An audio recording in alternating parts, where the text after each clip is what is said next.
I'm here today with David Fredrickson, who is the founder and owner of Figure Plant, which is a business I've had the opportunity to work with for a few years now.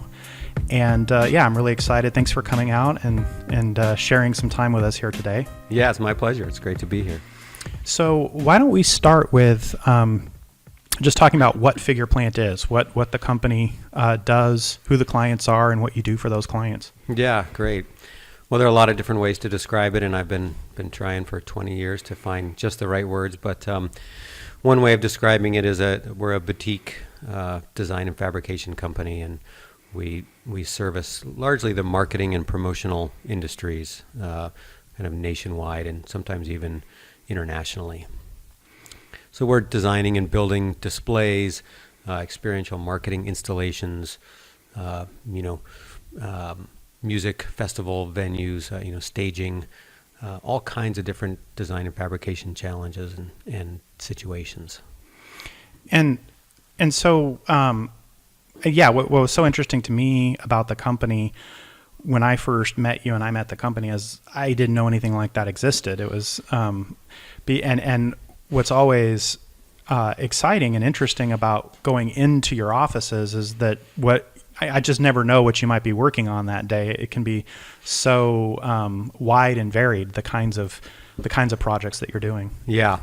Well, we're essentially helping brands stand out in the marketplace, right? It's a very crowded and busy marketplace these days, and there's all kinds of different ways that marketers and companies are trying to grab our attention. And one of the largest emerging manners of doing that is through experience, creating experiences for consumers, customers, followers, to help them, gain better insight and create a better relationship with your brand. So how a marketer or a brand might do that can really vary in so many different ways. And since that's the broad category, that we like to roll in, then we never know what it might be. And I mean, I think in a world today where so many firms that are somewhat in that kind of space are doing that kind of thing digitally, most of your work is very physical and tactile, right? Yeah, it really is, and it's been an interesting progression to see what manners of marketing and promotion are the popular one of the day and are working and getting people's attention. When we started this business 20 years ago, we were in the commercial print photography world. So we were creating environments for photography for print ads, largely billboards, magazine ads, and that's how brands and marketers were getting the attention of their customers by creating a really beautiful image and putting it somewhere where it could be seen by as many eyes as possible.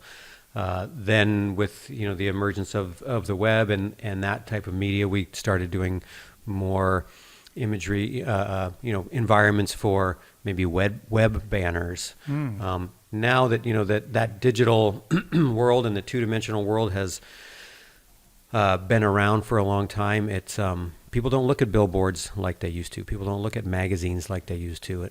Another web banner is not necessarily going to get your attention. So I think the focus has become, well, how do we get the attention of consumers and customers? And really, it's about creating experiences that are going to have an impact on them and that they're going to remember. And that takes, touching more senses than just the eyes.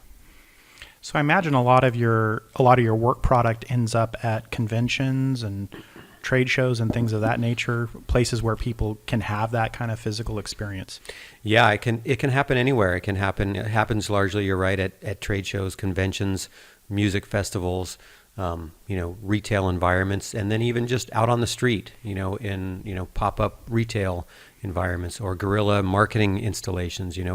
It's kind of like I think for brands and for marketers, it's the focus is, well, where shall we try to get the attention of our customers and the people we want to be our customers, and that is largely where they are, and that might be, where they've come to see you as a brand. It might also be that you have to go to them, where they're maybe commuting from work to play, or where they play, or where they tend to recreate. Yeah, when I talk to colleagues or other people in the community, you're one of the companies that I love to talk about. And when I try to describe what you do, one of the descriptions that I've used, which I think I just fabricated, to use that word, in my own head off some of the things that I'd heard you doing, but I'll say things like, well, if you wanted a 20-foot long Twinkie driving down Main Street in a parade, they can do that. Yeah. Or if you wanted to have an exact replica of a Tony Award for some kind of special event that you're having, they could do that. Yeah. Am I hitting it right? You are, yeah. And I always love to hear other people describe it, because I find it difficult to describe still after 20 plus years of doing it. It's the words still sometimes defy me. So it's true. If it's a three-dimensional object that's meant to have some sort of an impact on a viewer, that's what we do. And it might be a drivable Twinkie. It might be a large replica of a statue. It might be some sort of multimedia sensory experience. And that's what's kind of fun about it, is that every project is different, and we never know what it's going to be. And I think I'd get bored making a widget over and over. It would probably be less headache and more profitable, but it's really fun not knowing what the next challenge is going to be. And it's what we do is we service the creative minds of the marketers, that the creative directors, art directors, producers in at a brand or at a creative agency. We get to take their wild ideas and make them happen, which is really fun. Mm-hmm. Yeah, I think, and I imagine that the teams you work with, that there's an intent a lot of times to keep these projects hush hush and secret until they really are ready for them to be out there. So you guys have to work under a cloak of secrecy a lot of the time. We do, most of the time. Yeah, you're right. It's it's going to be about a launch of a new brand, or a new product or service. A lot of times, some sort of new offering. And it's funny because you had asked about the digital versus the dimensional, if you will. And a big component of what we do today is the digital kind of amplification of an experience. Oh, okay. During and after that experience. So that's a big component of it, and it's a big leveraging point. So it is important to keep these things that we're doing under wraps, so that our customers can leverage that social media share of some really big, amazing, surprising, delightful event or object or happening or experience. Mm-hmm. Speaking of 3D experiences, with 3D printing becoming more of a thing, is that something that you have utilized at all in your process? Sure. Yeah, it's it's another tool. It's another process. It certainly hasn't taken over our process by any means. It's it's kind of like when a tool company comes out with a new sander or a new table saw or something. Like it's definitely a neat tool and something that can enhance our capabilities or give us a capability that we didn't have before, or maybe speed something up. So we do use 3D printing from time to time. It's certainly not a lion's share of what we do. A lot of what we do is really big in scale. So there's not as much room for 3D printing in large scale events or installations. But when we do smaller, custom kind of props or influencer gifts or things like that need to perform in a special way, we'll utilize 3D printing for that. Mm-hmm. So you mentioned earlier that the company, you got started about 20 years ago, and you weren't in Portland when the company started, right? That's right. Yeah, I was down in San Francisco when it started. And what were you doing at the time? What were you doing before you started Figure Plant? Yeah, well, it's I sometimes have to answer that question about how it started even further back than that, and I'll somebody asked me that question once, and I said, well, I think I first really started this business when I was about 10, and I was really curious about how things were built and how things work. And I remember taking apart lawnmower engines in my bedroom, and just that, learning about how things go together and what makes them work, and kind of that physical dimensional world got me really curious. So, fast forward, to about 20 years ago, and I had been in the theater and film industries for a long time. I was a theater major in school, as an actor partially, but primarily as a designer and builder. And I learned all about designing and building theatrical scenery and props, and essentially supporting a story that was being told to an audience through the three-dimensional objects and environment of that story. So I worked in the professional theater world for about 10 years, and then I moved out of that and started working in feature film, and I did a couple years in the feature film industry and around the Pacific Northwest, and then decided to move to San Francisco and pursue my film career down there. I think the lack of research showed me then that there was no film industry really happening in San Francisco when I moved there. So that's kind of when it happened. I had, since there was no film industry, I said, well, I'll just start making things for people who need them made. And that started principally as like architects and interior designers, and I was doing some antique restoration work.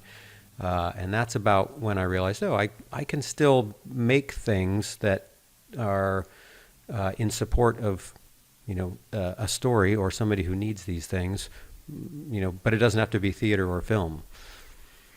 So it's an interesting, that's an interesting perspective. I don't think I'd picked up on that about you in the business before, but it's about making things that tell a story. And I guess, there seems like there's a heavy amount of engineering and design to some of the things you do, and then there's the kind of the creative artistic component. Do you consider yourself more of an engineer or more of an artist, or do you even see a difference between the two?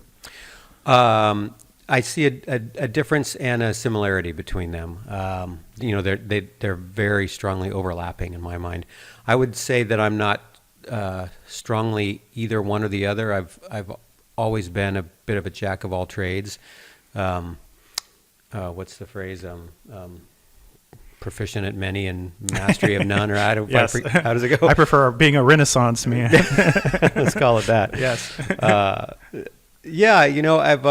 I've often discounted my artistic abilities, but I do find that the more I exercise them, the stronger they are. So I think typically felt that I'm more of a craftsman and engineer, one who can figure out how to put things together. But the initial conceptual creative ideas have it's not something that I have exercised much. I mean, I have always worked professionally in service of somebody else's creative vision. Mm-hmm.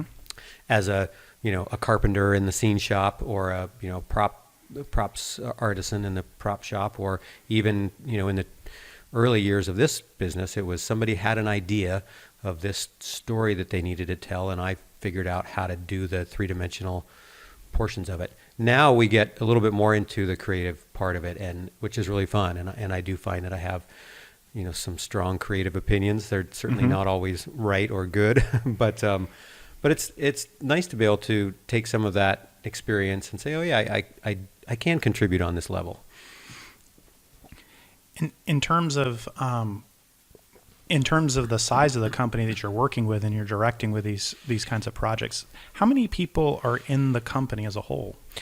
Yeah, so it really varies depending on the workflow and the size of the project we're working on, or how many projects. So we'll vary anywhere from 12 or 13 of us to 50 of us, and it varies. Our pipeline and again the scale of the projects we work on really vary from something that one person can do in a week to we did a project last year for the Consumer Electronics Show, and we had, I think 40 people working 20 hours a day for 3.5 weeks. I think we did about 8,600 labor hours in under a month. Mm-hmm. So we really scale based on the on what's what we're trying to accomplish. Wow. Yeah. And you've got a shop. You're located in the Portland metro. It's referred to as the Kenton neighborhood, right? That's right.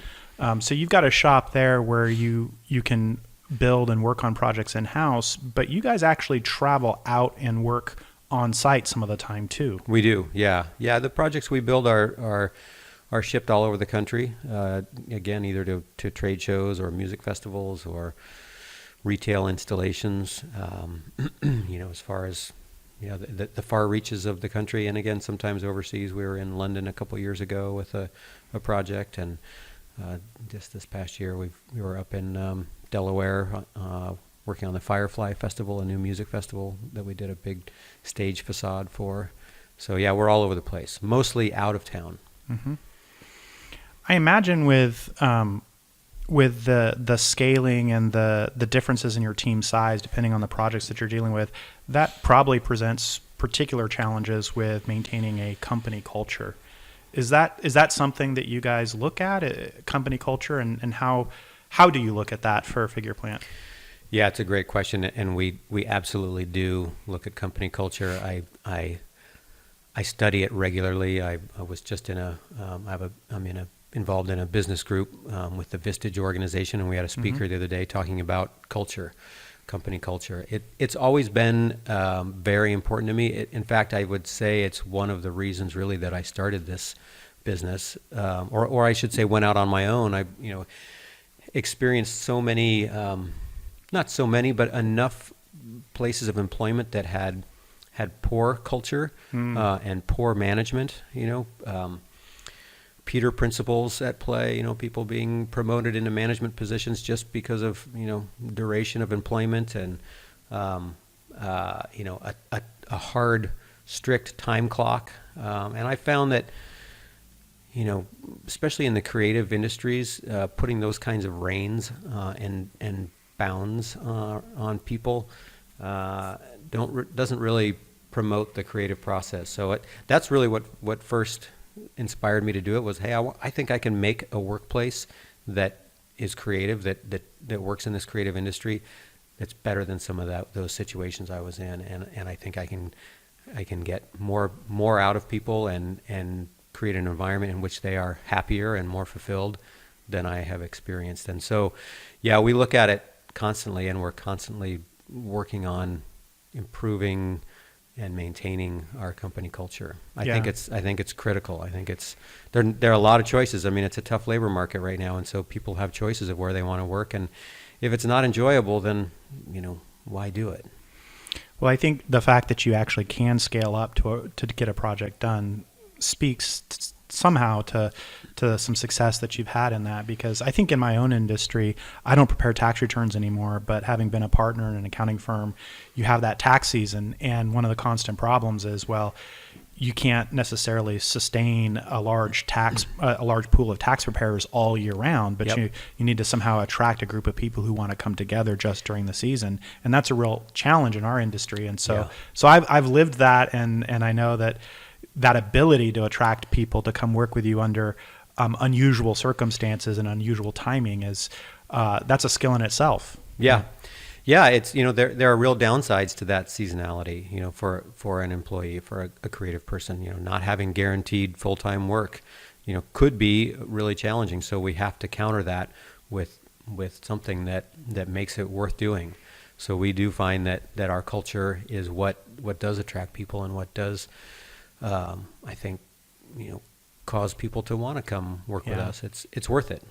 They enjoy the work. They enjoy the way they're treated there, the way they're spoken to, the challenges that they face.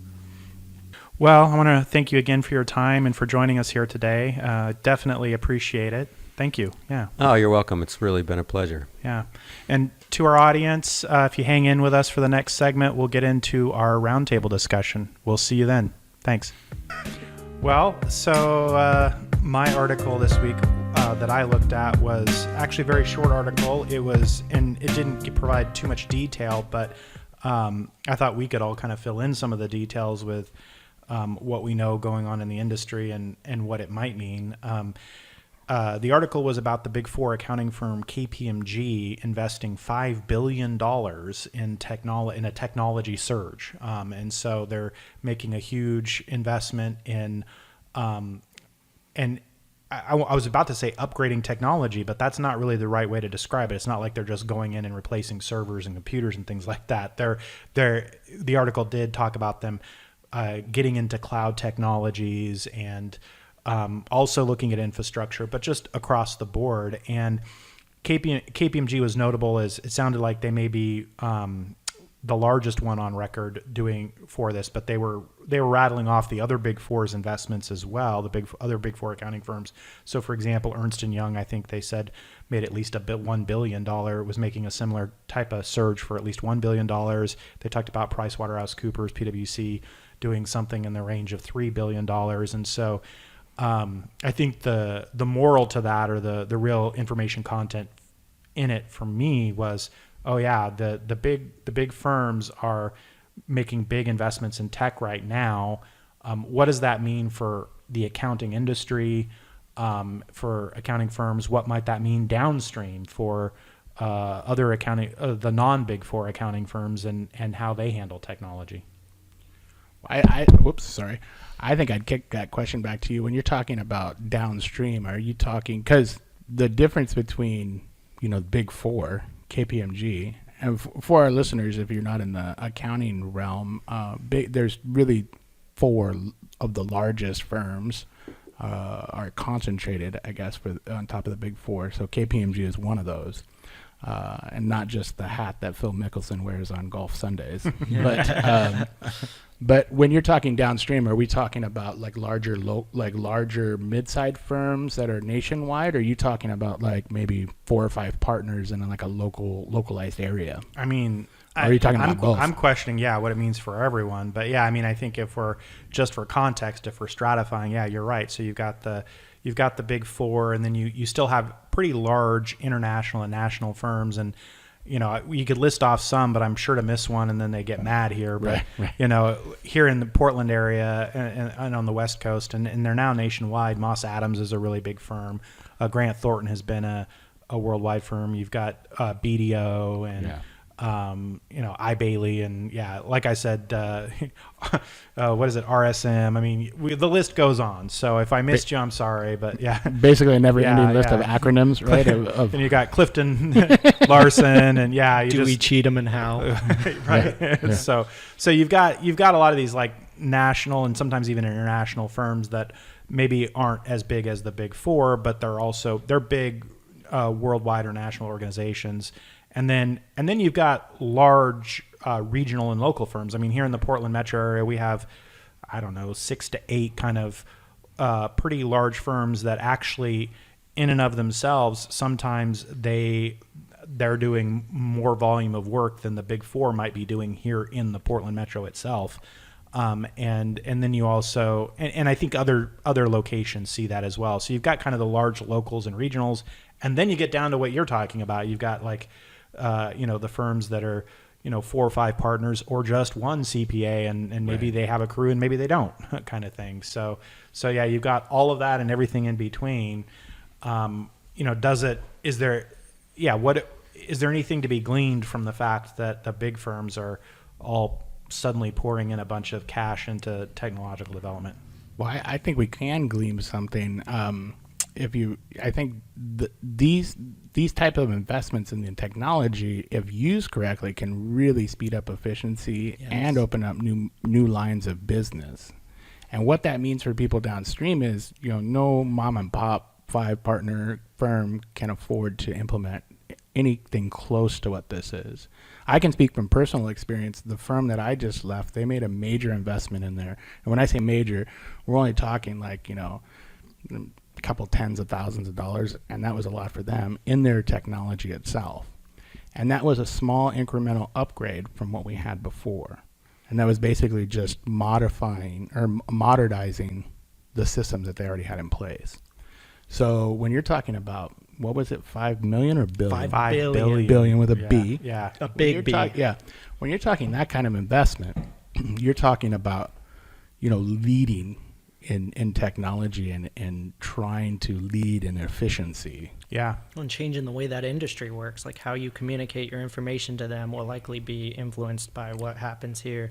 How many people are involved and that sort of thing will, go down as more and more efficiencies are integrated. So I think the question then is, how can the smaller guys compete?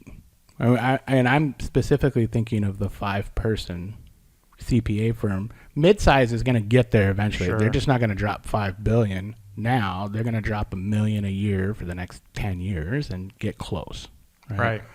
Or not offered the line of business that KPMG, ramped up for, right? Whatever KPMG is planning in the back end for service offerings on the back of this technology explosion. Well, I mean, what you just asked, I think, kind of triggered a thought that I hadn't considered before, asking how do they compete? Because traditionally, we wouldn't think of a 5-person CPA firm even trying to compete with a KPMG. They're just not in the same markets at all. Sure. And a Big 4 accounting firm just doesn't try to serve the same type of clientele that a local accounting firm or a small accounting firm would, because the cost of the people and the training and everything that they put in to their teams is just too high to really service the small business community. But if you're changing your service model to be highly technology enabled, then that might change. And in fact, I think we have seen this offline. We all saw that KPMG had rolled out this service called KPMG Spark, and we don't know much about it other than the advertisements and just kind of poking around their website. But it looked like that they are kind of they are trying to compete downstream in the sense that they have an offering with like a fixed fee for doing a startup company's bookkeeping, and then if you wanted, you could have an add-on for some basic tax return prep, and then if you wanted, you could pay a fee for some business consulting on top of that. And so there maybe that could be the part of the strategy is, where it'd be unthinkable for large firms to try to compete in the small business market with local firms with technology. Maybe they are thinking about something like that. Well, and that was exactly where I was headed, because I think with this technological jump, they can swim downstream and pick up. Think about it. If you're KPMG and you're doing some of these books, how hard then is it from your system that's already hooked up to your tax software? How hard is it to plug that through and the tax return does itself? Right. Remember, a small business has a balance sheet. It's really easy. Right. Yeah. Well, I suspect that and what seemed to be the case from the way they were targeting that KPMG Spark offering, for example, is it seemed to be that they were targeting high growth companies that were basically startup, and that was why they were small. But I suspect part of that strategy may simply be grab them while they're small, and we have a low cost of service because we're doing most of the service through technology, and then we'll be there when they are larger organizations that would otherwise buy KPMG level services, right? So I think that may be what that firm's looking at and what other larger firms might look at. I guess the point that I was trying to make was, I guess, from my personal opinion, if you're one of those smaller to mid-sized firms in a local area, I think the way you differentiate yourself is through service and through your niche. Yeah. I think is where you have to really, I mean, I hate to sound like Gary V. Light or something, but your brand, right? You need to follow your brand in that way, because KPMG as a behemoth isn't going to be able to match that with any amount of technology, maybe possibly at some point. Sure. Well, I mean, this has been exactly a concern that I have, is it gets into this issue of the convergence of technology organizations and service organizations, right? And so, we saw software companies moving towards trying to be more like service companies with the terminology of software as a service, and the idea that they're not just going to sell you software, but you're going to pay a subscription for software, across other industries. I'm not talking accounting specifically here, but SaaS, the fundamental premise is we sell you software as a subscription, and along with that software comes opportunity for services that you might buy from us. And so that was taking kind of a traditional technology software company and turning it partly into a service company. So, you might frame that as a technology company that is supplemented by services, right? Mm-hmm. But then what you see with service firms is going the other direction, right? You see service firms that are now thinking about how can they roll out technology, and so now you've got service firms that are being augmented by technology, and so there's. I think that's probably that's the way the market looks now, and I think it will for a while. You'll see kind of where one of those is dominant, either the service or the technology, but it seems like they're converging on each other. Yeah, I think that's very true. Well, I'm wondering too, when you're talking about that, I'm seeing like, the tuner buttons, kind of moving to the center. And the thing that what I'm hoping isn't happening is kind of what happened to like the pizza industry in the late 80s, early 90s. Do you guys remember when Pizza Hut was like good pizza? No. No, No?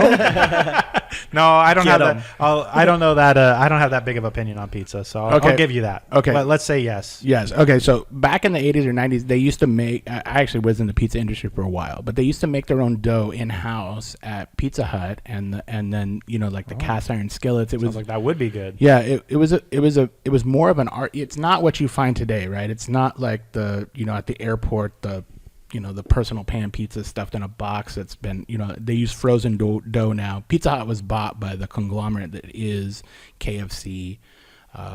What is it? Yum Brands or whatever it is. Okay, KFC, Taco Bell, and Pizza Hut all got rolled up into one. But back before that happened, they actually had decent pizza.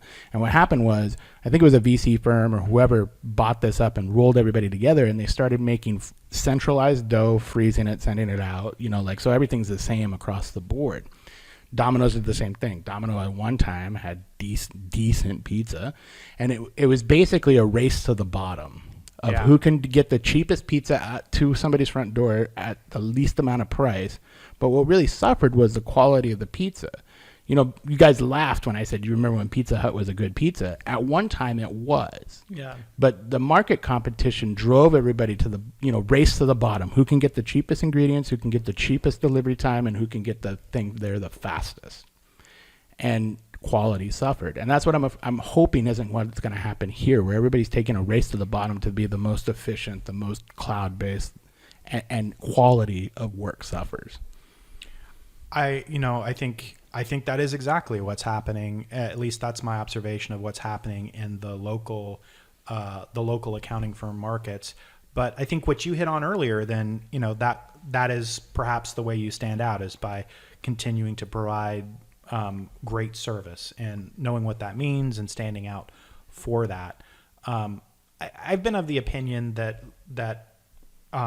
any accounting business has to look at, and it's probably not the only industry that has to look at this, but has to look at becoming somewhat of a technology company, or what I realized later, and I think our game plan is obvious on this point, either a technology company or a media company. Right. I think those are your options. And so I think a lot of firms aren't doing enough to move that direction, but because I don't think the $5 billion level of investment is actually necessary for an established accounting firm to become somewhat of a technology company. I think there is the resources out there that an accounting firm who wants to make the investment could bring in some developers and could put together some customized apps, for example, put together some customized technology that both does their brand and also kind of supplements their service with some customized or proprietary type technology. I think all the firms are onto the idea of using technology to be more efficient, Right. but they're all using the same technology. So, I laugh when firms talk about, well, we're going to use software better than anybody else, and therefore we're going to have a lower cost of service and be able to provide higher quality at a lower cost, and that's how we're going to win, because we're going to use the software that every other firm happens to be using, by the way, just better. Yeah, right. That to me doesn't totally feel right. There is some truth to that, because we know from experience, some firms, even if you're looking at local firms, some firms invest in technology faster than others. Like the paperless was the thing of the last decade, right? Some firms got there quicker, some firms got there slower. So yeah, I guess there is, within a decade, there's probably some competitive advantage for the firms that are willing to invest in get there sooner, but everyone is becoming paperless eventually. Like it's not a sustainable competitive advantage. No. Yeah, and the interesting thing is I saw in the article that it was talking about how Ernst & Young has decided to focus on the artificial intelligence side of it. So that'll be like the next big fad of how do we integrate artificial intelligence into our accounting processes. And Yeah. you know. No, I suspect that's where a lot of that money is going, especially because for these, I mean, the thing to appreciate, small firms, tax is a big deal. Yeah. But in these large firms, tax is a deal, but they're really driven a lot by audit. Audit and audit revenues is a huge deal. And so the audit process and the way how you can automate that and the artificial intelligence that might be deployed in the selection of audit procedures and checklists and things that the auditors can use and making dynamic decisions, because auditor judgment is the expensive part for firms, right? Is that you have experienced auditors with technical accounting experience and industry experience. And as their teams are working through a complex company auditing and they discover this or they discover that, they make game time decisions about what's the next procedure that we may need to do, right? And so if that can be replaced with AI, that's like, well, if you get through here and this or this happens, then let's throw in a different procedure. If they can start replacing human judgment with some artificial intelligence, there will be a huge cost saving for these big firms, because that's where their big cost is having the higher cost, very experienced people who can make those kind of judgments. If you can replace that with AI, then that's the new world right there. I think it even enables people to get away from like sampling and whatnot. Like if you have artificial intelligence that's able to decide how to approach a problem, then doing the entire problem as opposed to selecting a subset of transactions to look at becomes a really feasible option. I think it just changes the entire way that the audit process will work. And I think, to be clear though, and like, stop me if I'm wrong, but I think this is probably the point where people that are over the age of like 50 freak out, because they're like thinking that you're going to lose the human touch to AI and somehow you push a button and a company audits itself. Mm-hmm. That's not going to happen. Well, I don't see it happening. I mean, it's a possibility, but I find it a small possibility, because there are things that machines can't do, like sit in front of somebody and talk to them about fraud or procedures or any of the other stuff that's involved with an audit in that kind of realm. I can't debate that from a technical merit, other than to say my understanding from the reading I've done about what's coming in artificial intelligence is that it will be able to do far more than we think it can do from a judgment and interpretation standpoint, and that we're all going to be blown away with what it's able to do. So yeah, I mean, the thing is that can a company be self-audited by the push of the button? I think where people would argue against that is exactly on those lines, that the AI cannot, the cognitive reasoning, it's inconceivable to us in our human brains that you could program the cognitive reasoning into a machine that would be able to suspect problems or have intuition about things, or things like that. But I think the counter arguments to that, first off, is it goes to this point that machines are going to be able to read variables that we can't even imagine. Like when you think about it, what is intuition, right? Sure. Or what is suspicion? What is that kind of squishy experience factor? Will a machine be able to smell the sweat that somebody has? Would a machine be able to read certain facial quirks or body gestures and interpret those? I mean, are there algorithms that could possibly do that kind of thing? I mean, that's how sophisticated we're talking AI is going to be. And so I can imagine a scenario where, in fact, machines are actually far more reliable than our gut ever was at and this kind of stuff. And it's like, I saw The Matrix and auditors didn't come up once, not a single time, not once. So it must be, Well, I think there's the meta of it, though. It's like, right. I think where it goes is, okay, the machine can do it, but do we trust the machine? No. Right. Never. So I think that's what it comes down to, right? Is it's like, well, in order to maintain human control, then whether we need to or not, we may still always have that human presence, or for a long time still have that human presence over a great number of things, including audits. I also think when it comes to auditing and things of accounting in nature that are regulatory in nature, we also know, like we were talking earlier about accounting. Some accounting firms took a decade to get to paperless, right? There's no one slower than the U.S. government on getting, or Congress on figuring things out, right? So I believe that the technology and the capability for machines to do everything in that regard will come a lot faster than the regulatory environment will allow that to happen. That is because it would take acts of Congress to like basically start saying we're going to turn audits entirely over to machines with no kind of human interaction, or very little human interaction. There's going to be a lot of regulatory hurdles to overcome. Maybe acts of Congress isn't exactly right, but perhaps acts of Congress. There's certainly federal regulators in there, like the SEC, and then the private regulators like the FASB and the AICPA that would be involved in accounting and audit tasks being turned over to machines. And I think that, I just think all that regulatory framework will move a lot slower than the actual technology and capabilities will. So auditors, I wouldn't be afraid of you losing your jobs entirely or your roles anytime soon, because I think that the profession will drag out for a long time just because of the regulatory issues. I'll tell you what you have convinced me of. When I get home, I'm gonna take Alexa and throw her across the yard, and she hasn't become sentient yet and tried to kill me in my sleep, and I'm not taking any chances. Very good. Well, thank you guys. Yeah, that's another good discussion, and we will get back to it next week. And for our audience at home, thank you for watching, and please hit that subscribe button and the notifications so that you see us when we come up. If you're watching on YouTube and podcast, please subscribe and tell your friends and family and neighbors, tell everyone you can about us, your colleagues, so we can build that audience and keep doing this with you as long as possible. Okay, we'll see everyone next time. Thank you. Thank you.